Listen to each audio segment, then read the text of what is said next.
C'est la nuit au village de Kirikou. Dans les cases, tous dorment. Kirikou est couché sur sa natte, près de sa maman. Un bruit étrange le réveille. Trois petits coups qui se répètent. Il se lève et va voir dehors. Le village est désert. Tout semble en ordre. Il a peut-être rêvé.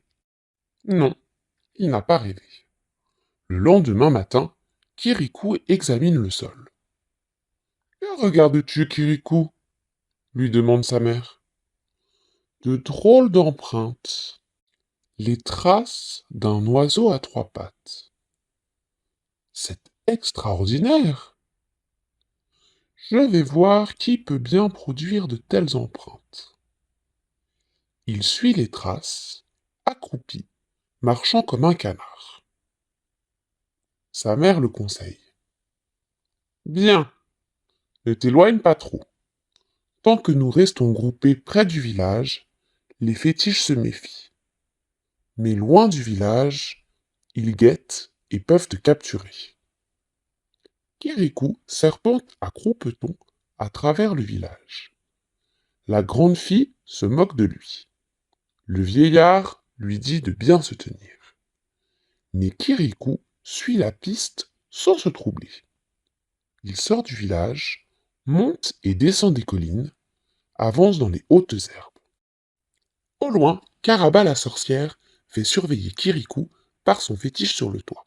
« Maîtresse, Kirikou est loin du village et continue à suivre les traces. »« Il n'est pas si malin que ça, » ricane Caraba.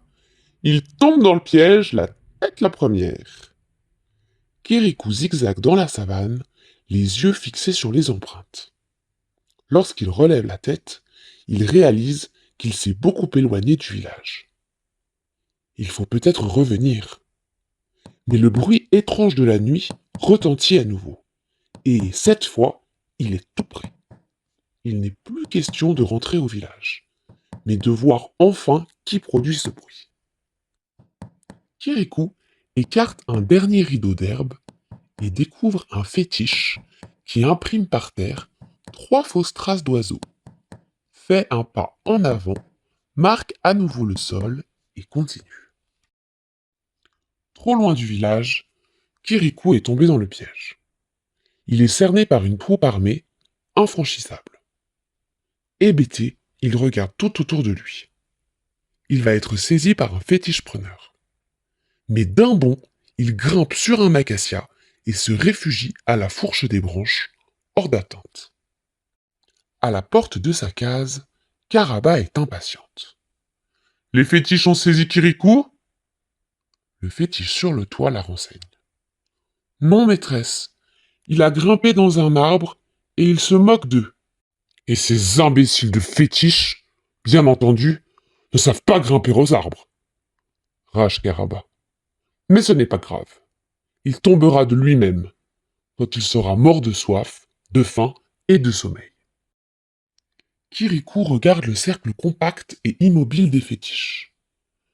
Cette fois, je suis pris. Ils ne bougent pas et peuvent rester ainsi des siècles, sans boire ni manger. Moi, je ne peux pas, et je ne sais que faire. Un bruit de marche dans l'herbe lui fait lever la tête. Une girafe!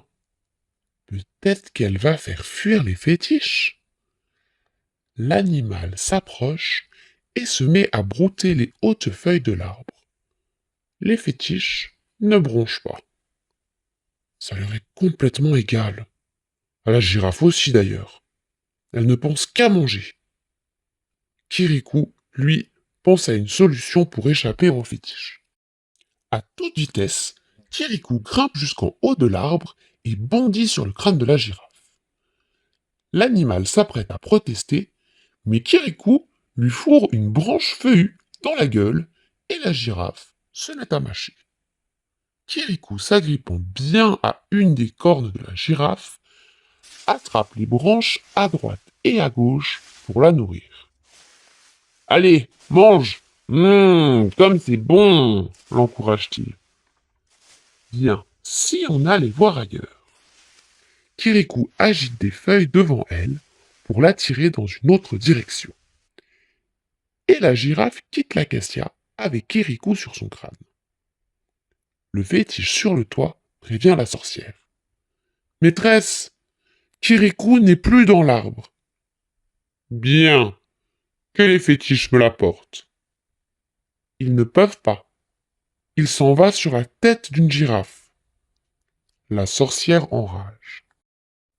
Kirikou part en voyage, au perché, mais accompagné. Il a cru un moment être débarrassé des fétiches, mais ceux-ci entourent la girafe et marchent avec elle. Kirikou examine la situation. Les fétiches ne me lâchent pas. Si je descends, ils m'attrapent. Mais de toute façon, je ne peux pas descendre. C'est trop. Il semble que cette fois, je ne puisse pas m'en sortir. Mais je n'ai peut-être pas encore pensé à tout. En tout cas, c'est une belle promenade. En effet, du haut de sa girafe, Kirikou admire un pays merveilleux et varié.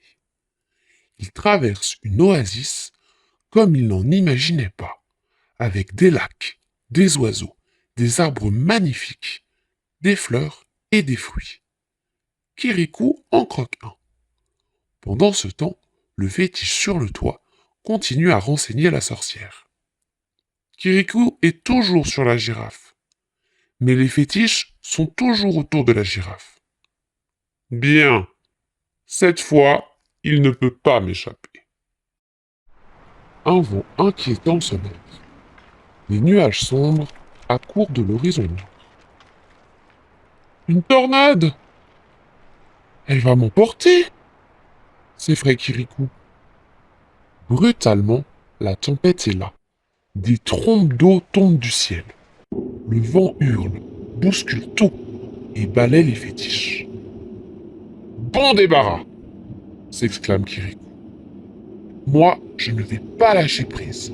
Je ne vais pas lâcher prise. Kirikou est malmené par l'ouragan, manque d'être emporté, se rattrape, s'agrippe aux cornes de la girafe et tient bon jusqu'à la fin de la tornade. Il est sain et sauf et pense être délivré des fétiches.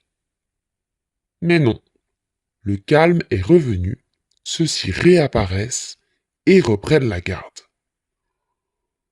Oh non, j'ai toujours deux problèmes, soupire Kirikou. 1.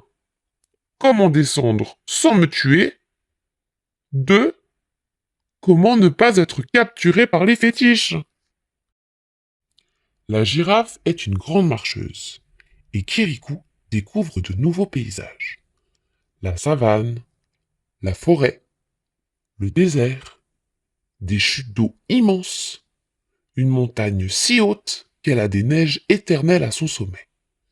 Et partout des animaux, des lions, des autruches, des éléphants, des oryx, des gazelles, des gnous, des cigognes, des rhinocéros, des phacochères, des zèbres, des margouillas, des perroquets, des pique-bœufs, des aigrettes.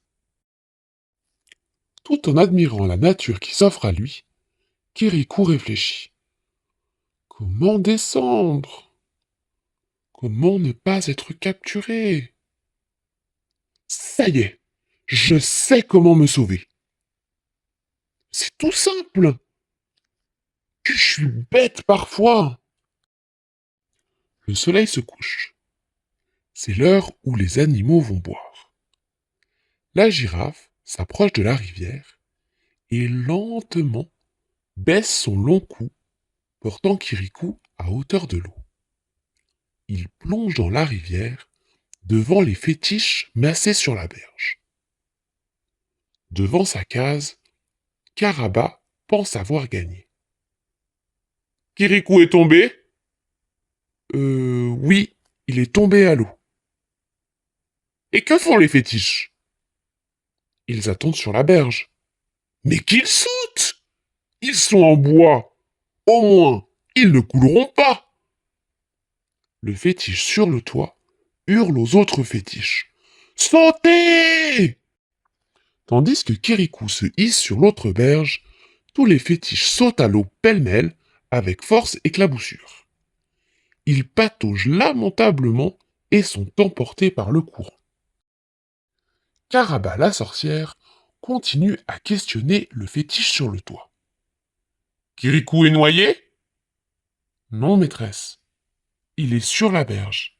Il dit au revoir à la troupe de fétiches. Comment? Au revoir?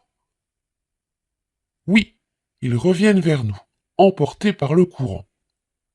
En effet, la troupe gesticulante des fétiches arrive par la rivière et passe devant Caraba sans s'arrêter. Mais arrêtez-vous! S'écrie Caraba. Ils ne savent pas nager, explique le fétiche sur le toit. Caraba tempête. Fétiche preneur, allez les repêcher et tâchez de ne pas tomber à l'eau. Le soir tombe sur le village. Kirikou n'est toujours pas revenu. Sa mère est terriblement inquiète. Heureusement, il arrive enfin, chargé de fleurs et de fruits. Il dépose sa récolte au pied de sa mère. Du haut de la girafe, j'ai découvert un jardin secret. Je vous montrerai.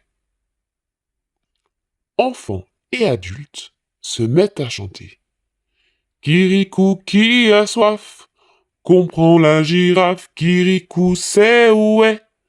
Un jardin secret, Kirikou n'est pas grand, mais il est vaillant.